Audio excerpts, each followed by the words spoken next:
Hello दोस्तों, स्वागत है आपका हमारे यूट्यूब चैनल याहू बाबा पे। ये हमारा रिएक्ट जेएस कोर्स से रिलेटेड 22 ट्यूटोरियल है और इस वीडियो कोर्स में आप सीखने वाले हैं यूज मेमो हुक। देखिए, इस वीडियो से पहले हम पहले भी कई हुक्स कवर कर चुके हैं, जैसे use state, use ref, use effect event, use context और यूज रिड्यूसर।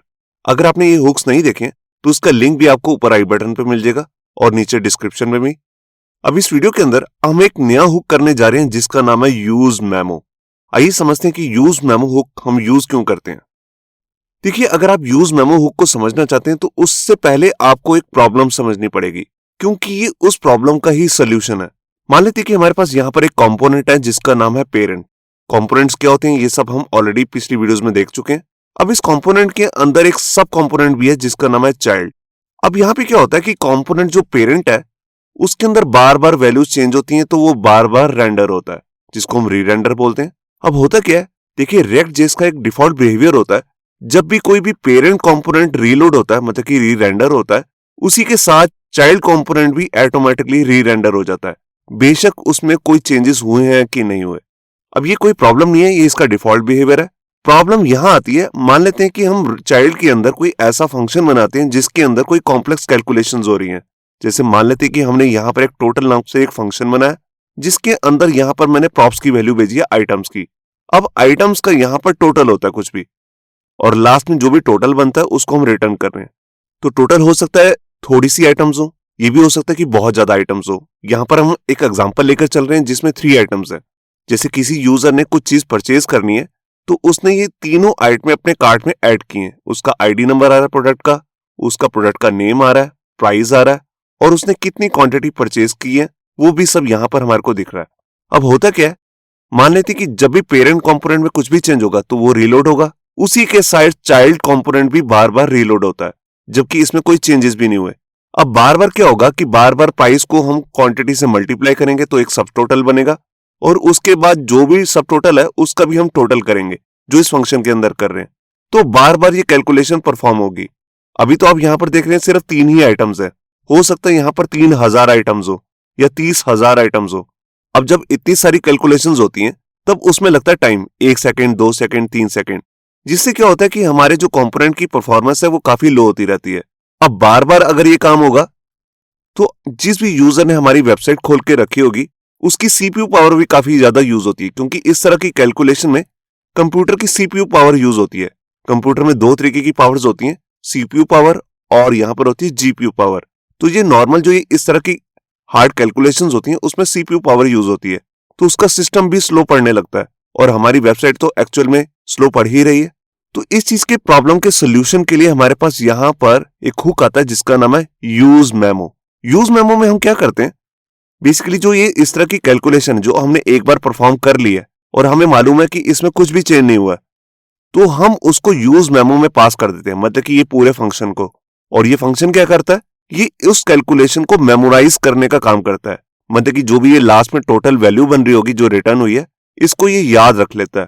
अब इसके बाद जब भी पेरेंट में कुछ भी चेंज होगा वो रीलोड होगा, तो उसके साथ जब चाइल्ड रीलोड होने लगेगा तो ये कैलकुलेशन दोबारा से परफॉर्म नहीं होगी। जो भी हम इसमें टोटल कर रहे हैं वो जो भी टोटल की मेमोराइज वैल्यू होगी जो यूज मेमो ने कर रखी है याद, उसी को वो बाद में डिस्प्ले कर देता है। तो यही इसका मेन बेनिफिट है कि हमारी जो इस तरह की कैलकुलेशंस होती हैं किसी चाइल्ड कंपोनेंट के अंदर, या मान लेते हैं कि हमारे पास सिर्फ एक ही कंपोनेंट है और उसमें कोई कैलकुलेशन ने की है और वो बार बार हमें नहीं करनी है, एक बार हो चुकी है तो हम नहीं चाहते अगर इसमें कोई चेंज हुआ है तो कैलकुलेशन दोबारा से हो। अब जो यूज मेमो होता है इसको लिखने का एक स्पेशल तरीका होता है।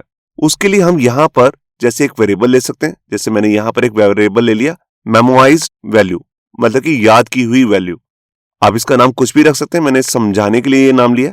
इसी के अंदर मैंने अपना फंक्शन कॉल कर लिया यूज मेमो, जो कि एक हुक है। अब इस हुक के अंदर 2 पैरामीटर्स आते हैं। सबसे पहला पैरामीटर होता है वो होता है हमेशा फंक्शन, जिसके अंदर जाकर हम यहाँ पर इस तरह की कैलकुलेशन परफॉर्म करेंगे। तो यहाँ पर हम कोई भी कैलकुलेशन करेंगे और लास्ट में उसको रिटर्न कर देंगे। अब यहाँ पर एक चीज बताना चाहता हूँ, यहाँ पर हमेशा ऐसा जरूरी नहीं है कि सिर्फ मैथ की ही कैलकुलेशन होंगी। जैसे मैंने अभी आपको बताया कि हम यहाँ पर प्राइस को क्वांटिटी से मल्टीप्लाई करेंगे और जो भी सब टोटल आएगा उसको बाद में टोटल में सम कर देंगे। तो ऐसा जरूरी नहीं कि हम हर बार इसमें कोई मैथ की कैलकुलेशन कर रहे हैं।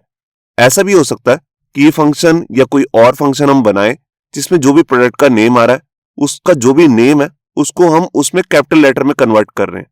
अब हो सकता है 3000 प्रोडक्ट्स हो या 1000 प्रोडक्ट्स हो, तो सारे प्रोडक्ट्स के नेम जो है कैपिटल लेटर में कन्वर्ट होके यूजर को हमने डिस्प्ले करने हैं। अब ऐसा काम करने में भी आपको मालूम है टाइम तो लगेगा ही, और एक बार अगर हमने यहां पर कन्वर्ट कर लिया है तो हम उसे यूज मेमो के अंदर पास कर देते हैं ताकि वो उसे याद रखे, बार बार उसको दोबारा से कैपिटल लेटर में कन्वर्ट ना करे। अब इसके बाद बात करते हैं सेकंड पैरामीटर की, जो कि बहुत जरूरी पैरामीटर है। मान लेते हैं कि अगर हम सेकंड पैरामीटर पास ही नहीं करते तो क्या होगा। मान लेते हैं कि अगर यूजर ने 3 आइटम्स खरीदी थी और बाद में जाकर उसने क्वांटिटी चेंज कर दी, 3 की बजाय कर दिया 4 या इसको कम कर दिया, तो यूज मेमो क्या करेगा, यूज मेमो उसको दोबारा से रिकैलकुलेट नहीं करेगा, क्योंकि उसने जो याद की हुई वैल्यू है, जो लास्ट उसने कैलकुलेट करके वैल्यू दी थी, वो ही बार बार रिटर्न करता रहेगा। मगर हमें तो इसे दोबारा से रिकैलकुलेट करवाना है। उसी के लिए हम यहां पर डिपेंडेंसी एरे पास करते हैं। जैसे कि यहां पर हमारे पास आइटम्स नाम का प्रॉप है, तो मान लेते हैं कि मैंने इसमें पास कर दिया आइटम्स। इसका मतलब है जब भी आइटम में कोई चेंज होगा तब ये कैलकुलेशन दोबारा से परफॉर्म होगी। अगर इसमें कुछ भी चेंज नहीं हुआ, चेंज जैसे यूजर ने कोई नया प्रोडक्ट ऐड नहीं किया या कोई पुराना प्रोडक्ट यहां से हटाया नहीं है या कोई क्वांटिटी में चेंज नहीं किया, तब तक ये कैलकुलेशन दोबारा से परफॉर्म नहीं होगी। एक बार जो कैलकुलेशन होगी है वो इस वेरिएबल के अंदर स्टोर हो जाएगी। अब जब भी चाइल्ड कंपोनेंट रन होगा तो ये कैलकुलेशन में दोबारा रन ना होने के कारण सिर्फ जो इसके अंदर स्टोर वैल्यू है वो ही ये रिटर्न कर देगा। तो यही काम होता है यूज मेमो का। तो इसके कुछ बेनिफिट्स भी हैं। सबसे पहला और मेन बेनिफिट है इंप्रूव परफॉर्मेंस। देखिए, जब भी हमें अपनी वेबसाइट की परफॉर्मेंस जो हमने रेक्ट में बनाई है उसकी परफॉर्मेंस को इंक्रीज करना होता है, तब हम यूज मेमो को बहुत यूज करते हैं, क्योंकि इसके अंदर हम जो भी एक्सपेंसिव कैलकुलेशंस है, जो बार बार जिसमें बहुत ज्यादा टाइम लग रहा है, उसको स्टोर करके रख सकते हैं, जिस वजह से कंपोनेंट जो है जल्दी लोड होते हैं। अब जब कंपोनेंट जल्दी लोड होंगे तो वेबसाइट भी फास्ट लोड होगी। दूसरा इसका बेनिफिट है अवॉइड अननेसेसरी रीरेंडर्स। देखिए, जैसे मैंने आपको बता दिया, जैसे यूज मेमो एक कैलकुलेशन को याद रखता है तो बार बार वो रीरेंडर नहीं होगा। जो उसके पास लास्ट कैलकुलेशन होगी वही वो रिटर्न कर देगा चाइल्ड कंपोनेंट। और लास्ट और मेन बेनिफिट है इसका रिड्यूस कंप्यूटेशन कॉस्ट। देखिए, मैंने आपको बताया कि जितनी भी इस तरह की कैलकुलेशंस होती हैं जिसमें टाइम लगता है, इसके लिए सिस्टम का सीपीयू पावर यूज होती है। जो भी हमारे क्लाइंट ने हमारी वेबसाइट ओपन करके रखी है उसी की सीपीयू पावर हम यूज करते हैं, क्योंकि ये जावास्क्रिप्ट का पार्ट है और जावास्क्रिप्ट क्लाइंट साइड लाइब्रेरी है। तो आपको मालूम है जब वेबसाइट लोड होती है तो जावास्क्रिप्ट आपके सिस्टम पे रन होती है, तो उसमें सीपीयू पावर यूज होती है। और जब हम यहां पर यूज मेमो को यूज कर लेते हैं तो सीपीयू पावर ऑटोमेटिकली कम हो जाती है। तो सीपीयू पावर की जो कॉस्ट है वो ऑटोमेटिकली कम हो जाती है, क्योंकि उसकी यूजेज बहुत कम हो जाती है। वो सिर्फ एक ही बार कैलकुलेट करेगा। यहां पर एक चीज और भी बताना चाहता हूं। देखिए, जो ये डिपेंडेंसी एरे होता है, इसमें हम या तो प्रॉप्स की वैल्यू भेजते हैं, जैसे मान लेते हैं ये प्रॉप है, या फिर यहां पर कोई स्टेट वेरिएबल भी पास कर सकते हैं। वो स्टेट वेरिएबल हो सकता है आपने यूज स्टेट की हेल्प से बना रखा हो या फिर यूज रिड्यूसर की हेल्प से। हम कोई भी नेम इसमें पास कर सकते हैं। और अगर हम इसे एम्प्टी छोड़ देते हैं, इसके अंदर कोई भी डिपेंडेंसी एरे नहीं डालते, तो इसका मतलब होता है कि यूज मेमो जो फंक्शन है ये एक ही बार रन होगा। जब हमारा कंपोनेंट लोड होगा तो कैलकुलेशन एक ही बार कैलकुलेट होगी, ना कि बार बार। तो ये शुरू करते हैं प्रैक्टिकल और देखते हैं कि यूज मेमो को हम कैसे यूज कर सकते हैं। तो यहां पर देखिए, मैंने अपना एडिटर ओपन कर लिया जिसका नाम है VS कोड, और यहां पर पहले से एक इंस्टॉलेशन करके रखी है रेक्ट की। यूज मेमो नाम से प्रोजेक्ट बनाया मैंने, और यहां पर सबसे पहले हम सोर्स फोल्डर में जाते हैं और यहां पर मैं मेन फाइल ओपन करता हूं app.jsx। ये हमारा मेन कंपोनेंट है। अब जो भी इसमें ये बेसिक कोड आता है इसको मैं यहां से रिमूव कर देता हूं। ये वही कोड है जो हमारे को एज ए डेमो मिलता है। ये देखिए, तो ये मेरा काम हो चुका है। अब यहां पर सबसे पहले मैं क्या करता हूं, अपने सोर्स फोल्डर में यहां पर एक न्यू फाइल बनाता हूं, मतलब कि एक न्यू कंपोनेंट बना रहा हूं। सबसे पहले मैं आपको दिखा रहा हूं कि अगर हम यूज मेमो को यूज नहीं करते हैं तो कैसी परफॉर्मेंस रहती है हमारे कंपोनेंट की। तो उसके लिए देखिए, मैं जो कंपोनेंट बना रहा हूं उसका नाम ही रख देता हूं विदाउट यूज मेमो .jsx। ये देखिए, ये मेरा कंपोनेंट बन चुका है। अब यहां पर मैं बेसिक कोड लिख लेता हूं।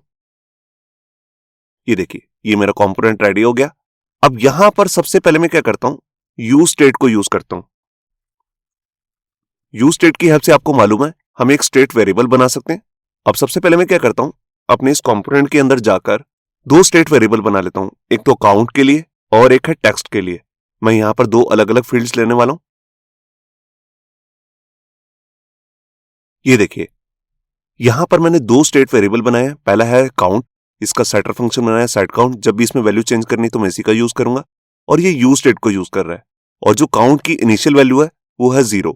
बिल्कुल इसी तरह से मैंने यहाँ पर एक टेक्स्ट बनाया और इसका सेटर फंक्शन बनाया सेट टेक्स्ट, और इसकी भी इनिशियल वैल्यू यहाँ पर रखी है एम्प्टी। अब मैं यहाँ पर सबसे पहले क्या करता हूँ, एक फंक्शन बनाता हूँ और उस फंक्शन में हम यहाँ पर कुछ टोटल वगैरह या कुछ हार्ड कैलकुलेशन करने वाले हैं।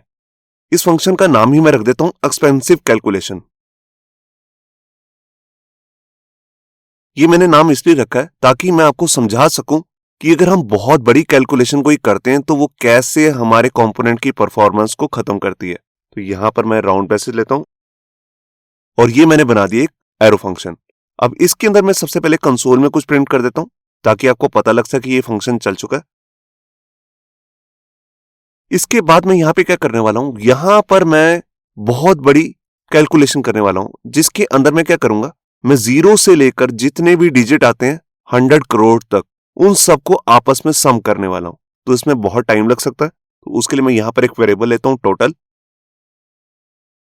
और इसकी इनिशियल वैल्यू मैंने दे दी 0। इसको मैं लूप के अंदर यूज करूंगा। कैसे करेंगे उसके लिए मैं आपको दिखाता हूं।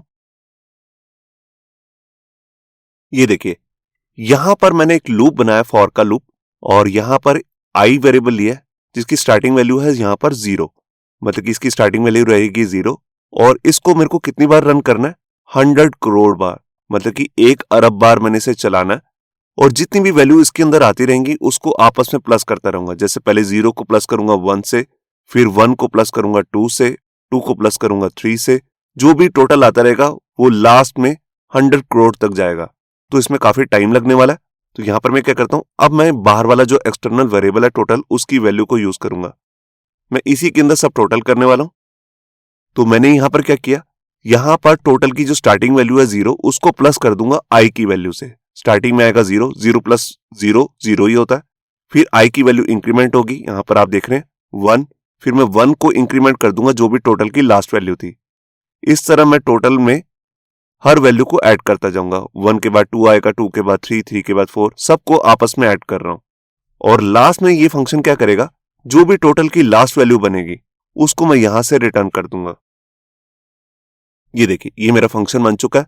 अब मैं चाहता हूं जैसे ये कंपोनेंट लोड हो जिसका नाम है विदाउट यूज मेमो, तभी ये फंक्शन मेरा कॉल भी हो जाए। तो उसके लिए मैं यहां पे क्या करता हूं, यहां पर इसे कॉल भी कर लेता हूं।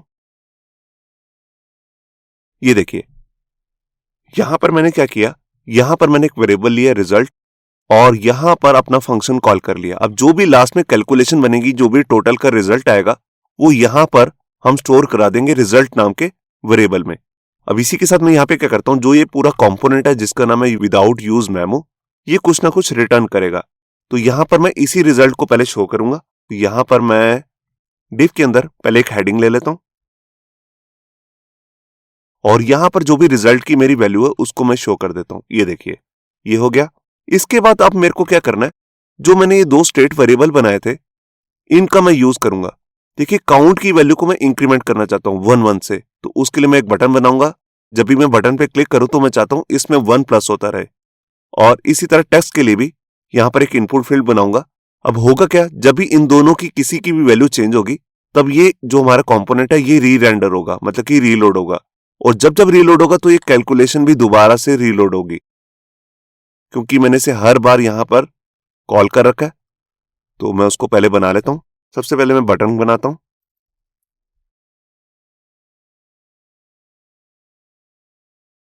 ये देखिए मेरा बटन है जिसके अंदर मैंने लिख दिया इंक्रीज काउंट। अब मैं चाहता हूं कि जब भी मैं इस पर क्लिक करूं तो मेरे को यहां पर क्लिक इवेंट लगाना है, और मैं क्या करना चाहता हूं, मैं यहां पर जो भी मेरी काउंट की वैल्यू है इसको इंक्रीमेंट करना चाहता हूं 1 से। तो इसके लिए आपको मालूम है हमारा ये सेटर फंक्शन चलेगा सेट काउंट। तो यहां पर सबसे पहले मैं एक फंक्शन बनाता हूं और इसके अंदर कॉल कर लेता हूं सेट काउंट को। और इसमें क्या करना है, जो भी काउंट की प्रीवियस वैल्यू है जो कि काउंट में आ रही होगी उसमें +1 कर देना है। ये देखिए ये हो गया। अब इसी के साथ मैं यहां पर एक फील्ड और बना लेता हूं, इनपुट फील्ड। इसकी टाइप रहेगी टेक्स्ट, और इसमें वैल्यू में क्या दिखाने वाला हूं, देखिए जो मेरा स्टेट वेरिएबल है टेक्स्ट, इसी को मैं यहां पर यूज करने वाला हूं। अब इसमें भी मुझे क्या करना है, मैं चाहता हूं जब भी मैं इसमें कुछ भी चेंज करूं, इसमें कुछ भी लिखूं, तभी जो मेरा स्टेट वेरिएबल है उसकी वैल्यू चेंज हो जाए, क्योंकि मेरे को उसी के अंदर इसे स्टोर करना है। तो उसके लिए मैं यहां पर ऑन चेंज इवेंट को यूज करता हूं। ये देखिए और यहां पर मैं एरो फंक्शन बना लेता हूं। अब आपको मालूम है कि अगर मुझे इस स्टेट वेरिएबल को चेंज करना है तो इसके लिए हमने सेटर फंक्शन बना रखा है जिसका नाम है सेट टेक्स्ट, तो मैं इसी का यूज करूंगा। और इसके अंदर मुझे क्या करना है, मुझे इसी टेक्स्ट के अंदर जो वैल्यू आ रही है उसी को इस वेरिएबल के अंदर चेंज करना है जिसका नाम है टेक्स्ट। तो मैं कैसे करूंगा, सबसे पहले मैं इसको टारगेट करूंगा। तो टारगेट करने के लिए मैं इस फंक्शन में पास कर देता हूं इवेंट। आप पूरा इवेंट भी लिख सकते हैं, मैंने ई लिखा है। मैं इसको बेसिकली नेक्स्ट लाइन में कर देता हूं। अब यहां पर मैं क्या करता हूं, सबसे पहले मैं इसको टारगेट करूंगा पूरे टेक्स्ट बॉक्स को, तो उसके लिए मैं लिखूंगा ई डॉट टारगेट। ये हम पिछली वीडियोस में भी देख चुके हैं। अब टारगेट करने के बाद क्या करना है, इसकी वैल्यू को मुझे उठाना है। तो यहां पर मैंने ले लिया वैल्यू। अब जो भी इसकी वैल्यू होगी वो मैंने यहां पर सेट कर दी, सेट टेक्स्ट की हेल्प से। किस में, अपने वेरिएबल में, जो स्टेट वेरिएबल है टेक्स्ट में। अब जैसी इसकी वैल्यू चेंज होगी तो हमारा जो ये पूरा कंपोनेंट है ये रीलोड होगा। और जब रीलोड होगा तो ये फंक्शन भी हर बार चलेगा जो इतनी बड़ी कैलकुलेशन कर रहा है, जिसमें लगेगा टाइम।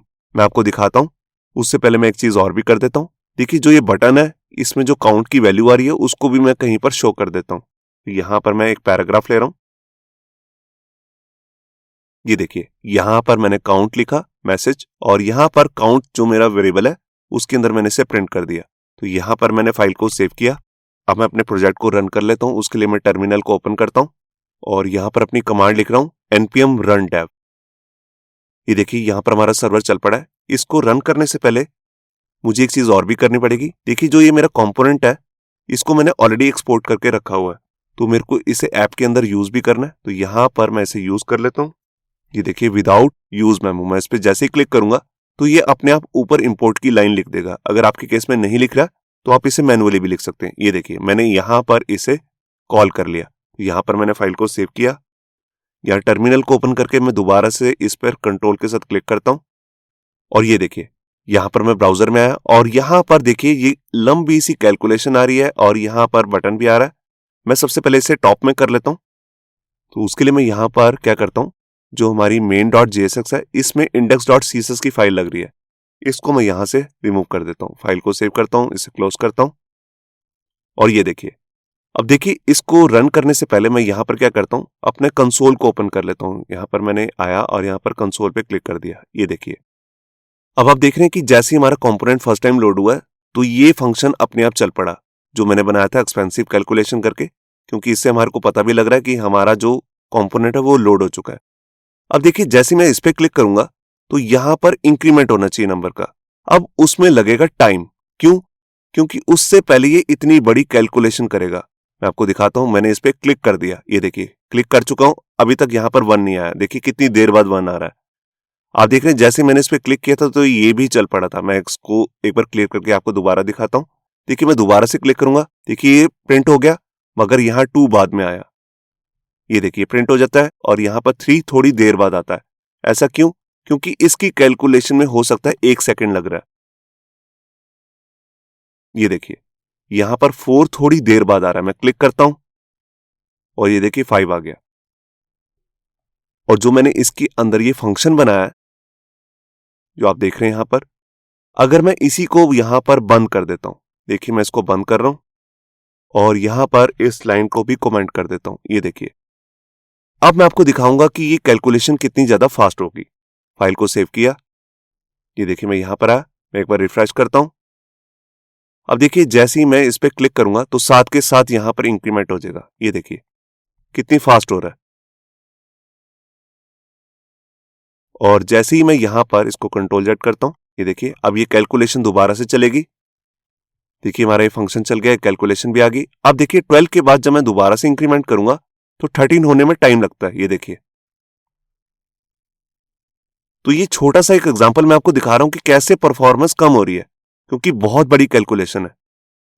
अब देखिए मैंने दूसरा टेक्स्ट बॉक्स भी लिया है, मैं इसमें भी कुछ लिखूंगा। मैं जैसे इसमें हेलो लिखना चाहता हूं, सिर्फ एच लिखता हूं, तो देखिए फंक्शन रन होगा और 16 थोड़ी देर बाद आएगा। बेसिकली 16 नहीं आएगा क्योंकि ये तो काउंट का है, मगर यहां पर जब भी मैं इसमें कुछ लिखूंगा तब भी ये पूरा कंपोनेंट लोड होगा, क्योंकि ये स्टेट वेरिएबल के अंदर वैल्यू स्टोर हो रही है। मैं इसमें हेलो लिखता हूं, देखिए मैंने हेलो लिख दी है, यहां पर अभी तक लिखा नहीं गया। आप देख रहे हैं, ये देखिए कितनी देर बाद यहां पर आया हेलो। मैं इसको रब करता हूं, ये देखिए मैं यहां से हटा चुका हूं, कितनी देर बाद यहां पे रब हुआ। मैं दोबारा से दिखाता हूं आपको। मैं यहां पर दोबारा लिखता हूं हेलो। मैंने लिख दिया और अभी तक यहां पर कुछ भी नहीं लिखा गया।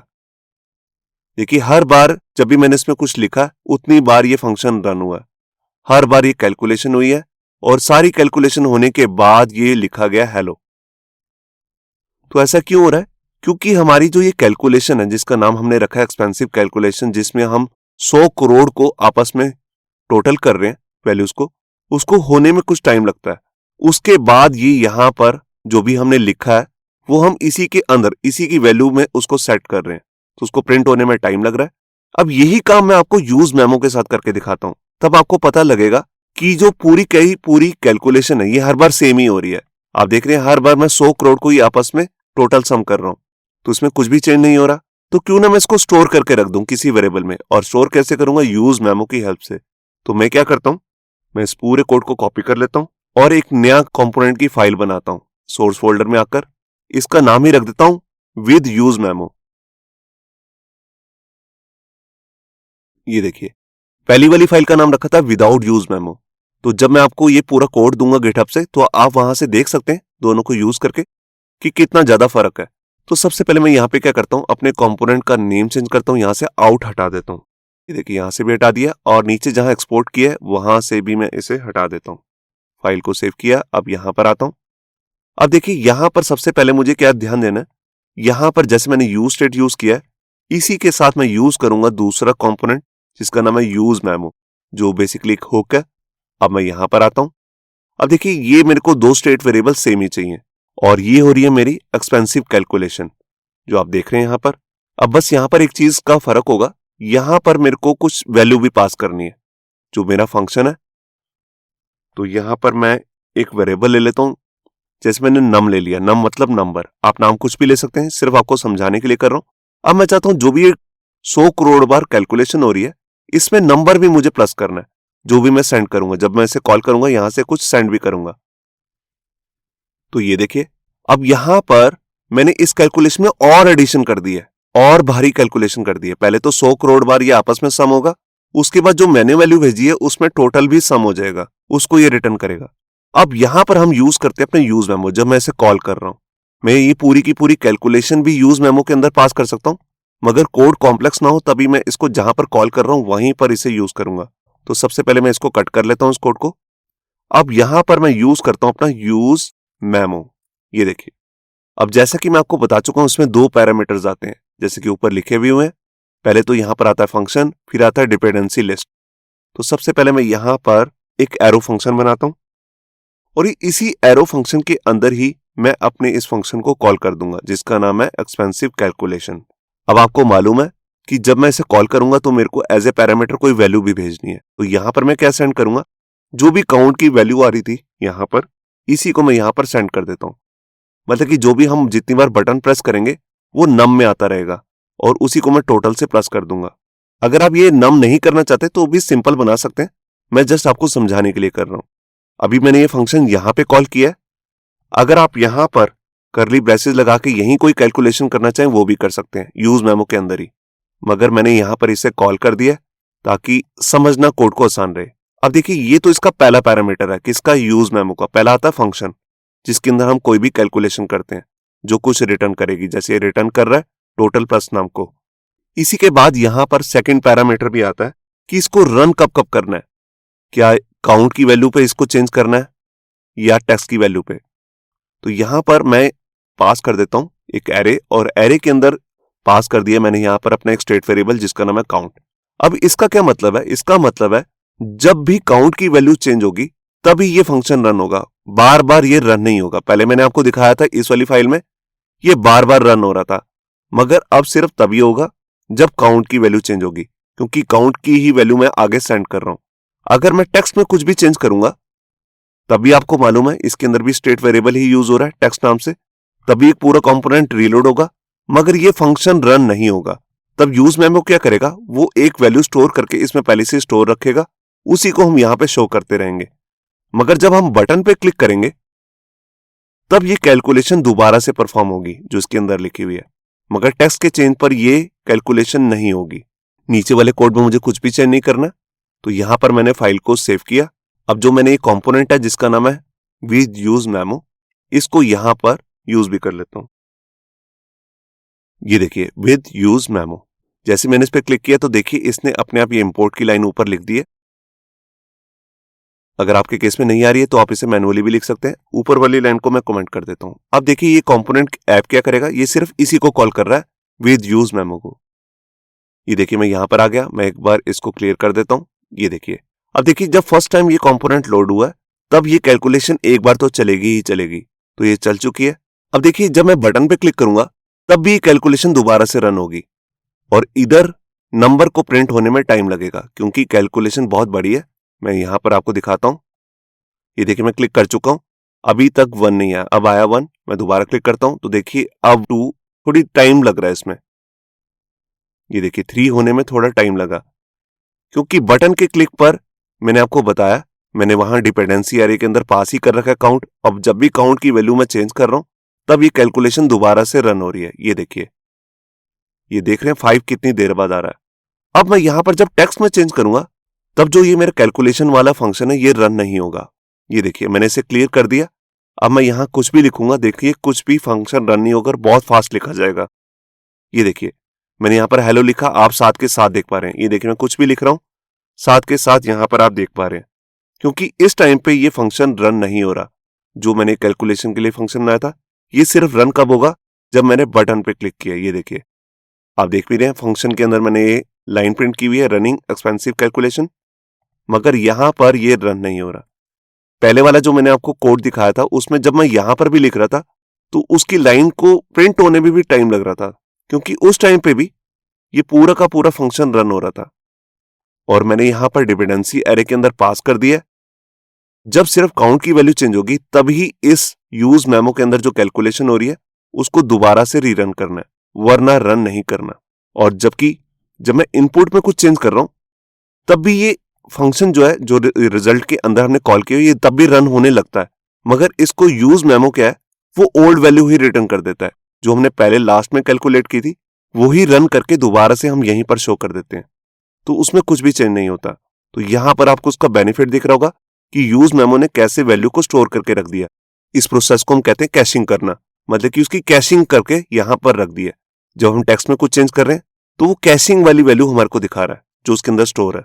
अब लास्ट में यहां पर मैं आपको एक एग्जांपल और दिखा रहा हूं, तो उसके लिए मैं क्या करता हूं, यहां पर एक कंपोनेंट और बनाता हूं। इसका नाम जैसे मैं रख लेता हूं कुछ भी, जैसे इसका नाम रख देता हूं पेरेंट डॉट JSX। देखिए अब इसके अंदर भी मुझे जो मैंने यहां पर इंपोर्ट किया था यही मुझे यूज करना है। सबसे पहले मैं यहां पर बेसिक कोड लिख लेता हूं। ये देखिए मैंने बेसिक कंपोनेंट बना लिया पेरेंट का, जो रिटर्न कर रहा है कुछ भी डिव, और इसको एक्सपोर्ट भी कर दिया। अब यहां पर इस लाइन को मैं ओवरराइट कर देता हूं इससे, यूज स्टेट और यूज मेमो से। अब देखिए मैं आपको कुछ मिलता जुलता एग्जांपल दिखा रहा हूं जो हम रियल लाइफ में यूज करते हैं। तो यहां पर मैं सबसे पहले एक स्टेट वेरिएबल बना लेता हूं, जैसे मैंने यहां पर बना रखा है काउंट नाम से, तो मैं इसी को कॉपी कर लेता हूं। ये देखिए अब इसके अंदर मुझे क्या करना है, यहां पर मैं एक यूज मेमो के अंदर एक कैलकुलेशन करने वाला हूं, मगर यहां पर मैं कोई मैथ की कैलकुलेशन नहीं करने वाला। तो यहां पर मैं क्या करता हूं, एक यूजर नाम से एक मैं वेरिएबल ले रहा हूं जिसके अंदर मैं फंक्शन पास करने वाला हूं बेसिकली। तो वो फंक्शन मैं यूज मेमो के अंदर स्टार्टिंग में ही पास कर देता हूं, यूज मेमो। ये देखिए, और इसके अंदर आपको मालूम है पहला पैरामीटर होता है फंक्शन। अब ये फंक्शन क्या रिटर्न कर रहा है, मान लेते हैं ये कोई ऑब्जेक्ट रिटर्न कर रहा है। जैसे मैं यहां पर एक ऑब्जेक्ट रिटर्न कर देता हूं नेम, जैसे यूजर का पूरी इंफॉर्मेशन यहां से हमने सेंड करनी है। तो देखिए जैसे यूजर का नेम है याहू बाबा, जो हमारे चैनल का नाम है, और इसी के साथ इसकी एज भी, कुछ भी मैं एक डमी एज ले लेता हूं जैसे 20 ईयर्स। अब ये इसको रिटर्न कर रहा है। मैंने अब कोई बाहर फंक्शन नहीं बनाया, मैंने यहीं पर ये कैलकुलेशन पास कर दी। मान लेते हैं ये वैल्यू हमारे को प्रॉप से मिलने वाली है यहां से, मगर अभी मैंने डायरेक्टली इसे यहां पर लिख दिया। अब इसके अंदर कभी भी कोई चेंज नहीं होना। तो फर्स्ट टाइम जब मैं इसको कॉल करूंगा यूजर को, तो इसके अंदर ये स्टोर वैल्यू यहां पर सेव हो जाएगी और ये हर बार इसी को रिटर्न करेगा। मैं आपको दिखाता हूं। अब मेरे को यहां पर सेकंड पैरामीटर भी देना है डिपेंडेंसी एरे का, और मैंने यहां पर पास कर दिया एम्प्टी एरे।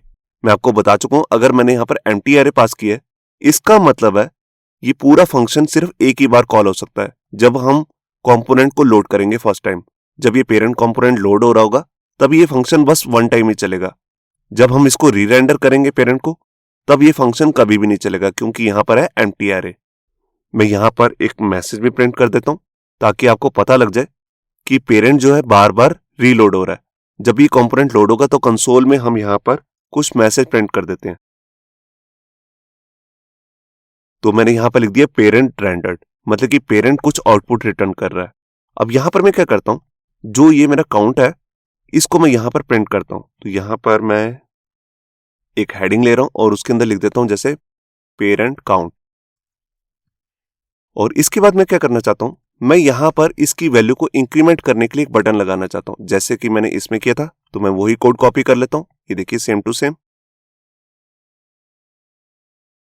ये देखिए इंक्रीज काउंट। अब जब भी मैं इस बटन पे क्लिक करूंगा तो इसके अंदर ऑन क्लिक पर ये फंक्शन रन होगा सेट काउंट, जिसके अंदर मैं काउंट की जो एग्जिस्टिंग वैल्यू है उसमें +1 कर रहा हूं। तो इसमें भी कुछ चेंज नहीं है। अब मैंने यहां पर पेरेंट नाम लिया है, इसका मतलब मैं यहां पर चाइल्ड भी बनाने वाला हूं। तो चाइल्ड कंपोनेंट को भी मैं कॉल करूंगा। तो पहले मैं चाइल्ड को बना लेता हूं। मैं किसी और पेज में नहीं बना रहा, मैं यहीं पर बना रहा हूं ताकि आपको जल्दी से यहीं समझा सकूं। बेसिकली जब भी हम कंपोनेंट बनाते हैं तो अलग अलग फाइलों में ही बनाते हैं। ये देखिए मैं यहां पर ये चाइल्ड कंपोनेंट बना दिया जिसका नाम ही है चाइल्ड। अब इसको जब मैं कॉल करूंगा, यहां से मैं कॉल करके दिखाई देता हूं आपको, तो मैं यहां से एक प्रॉप भी सेंड करूंगा। उस प्रॉप का नाम ही होगा यूजर। और यूजर के अंदर मैं एक वैल्यू सेंड करने वाला हूं। क्या सेंड करने वाला हूं, यही फंक्शन को मैं यहां से सेंड कर रहा हूं। ये देखिए, तो जैसे मैंने आपको स्लाइड में एग्जांपल दिखाया था, मैं बिल्कुल वैसे ही बनाने की कोशिश कर रहा हूं। अब ये पेरेंट कंपोनेंट जब लोड होगा तो ये यूजर की वैल्यू यहां से सेंड करेगा, मतलब कि यूजर की पूरी इंफॉर्मेशन। अब जब जब ये लोड होगा तब तक ये इंफॉर्मेशन सेम ही रहेगी। यही यूजर का नेम है याहू बाबा और यही एज है। तो मैं नहीं चाहता कि बार बार चाइल्ड कंपोनेंट रीलोड होता रहे, जबकि मैं इसको ये वैल्यू भेज रहा हूं और ये वैल्यू में कुछ भी चेंज नहीं हो रहा। तो मैं यहां पे क्या करता हूं, पहले कंसोल में आपको प्रिंट भी करके दिखा देता हूं और यहां लिख देता हूं चाइल्ड रेंडर्ड। और इसी के साथ में जो मेरे को यहां से वैल्यू मिल रही है यूजर, मतलब कि ये प्रॉप में, इसको मैं यहां पर पहले एज ए पैरामीटर एक्सेप्ट भी कर लेता हूं यूजर। अब जो वैल्यू मेरे को यहां से मिली है इसी को मैं यहां पर प्रिंट करने वाला हूं। अब इसके अंदर बेसिकली दो वैल्यूज आ रही हैं, एक तो नेम आ रहा है और एक एज आ रही है। मैं सिर्फ नेम को ही यहां पर प्रिंट करने वाला हूं। तो मेरे को जो मिला ऊपर से वेरिएबल जिसका नाम है यूजर, वो मैंने यहां पर ले लिया और इसके अंदर है नेम।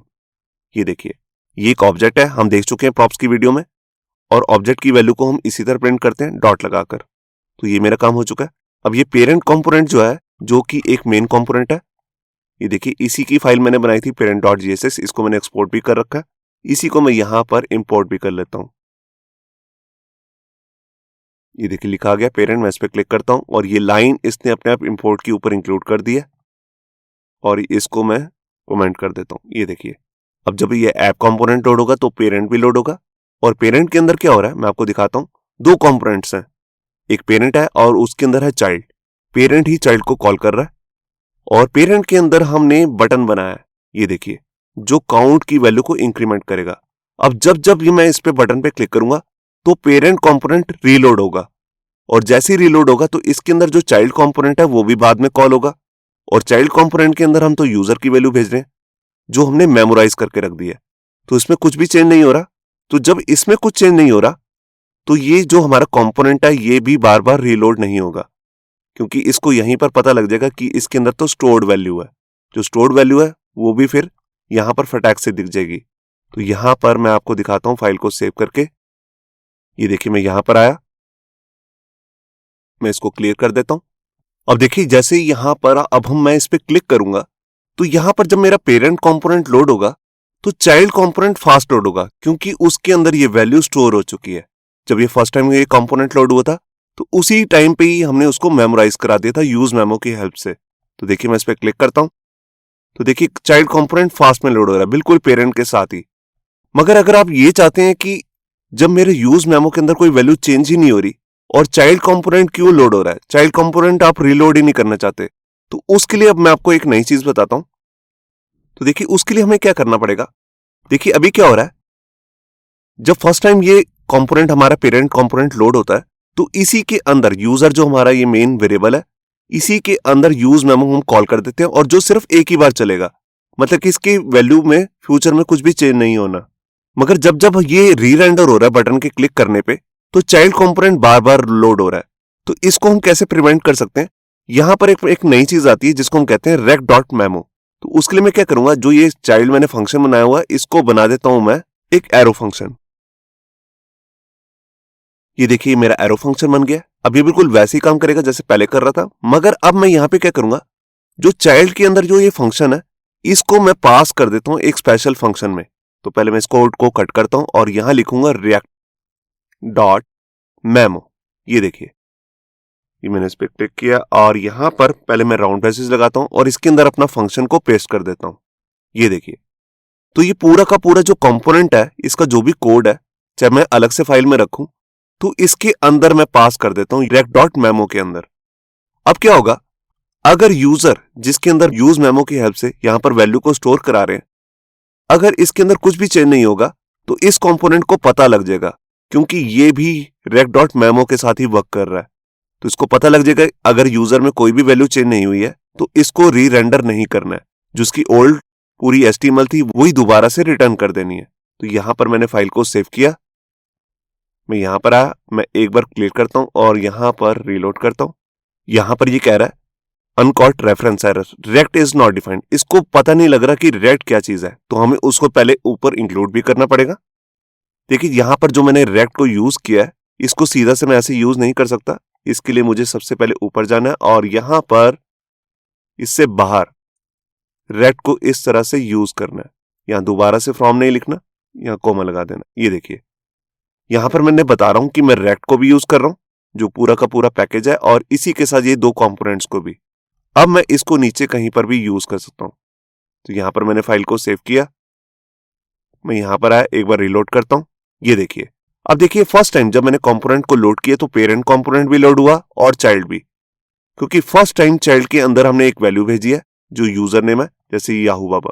अब जब मैं दोबारा से इसको क्लिक करूंगा तो आपको मालूम है एक पेरेंट कंपोनेंट के अंदर ही बना हुआ, मगर ये वैल्यू आ रही है चाइल्ड से। ये दोबारा रेंडर नहीं होगी, आपको कंसोल से ही पता लग जाएगा। मैं इसको क्लियर करके दिखाता हूं। अब देखिए मैं इस पर क्लिक करता हूं तो देखिए सिर्फ पेरेंट कंपोनेंट लोड हो रहा है।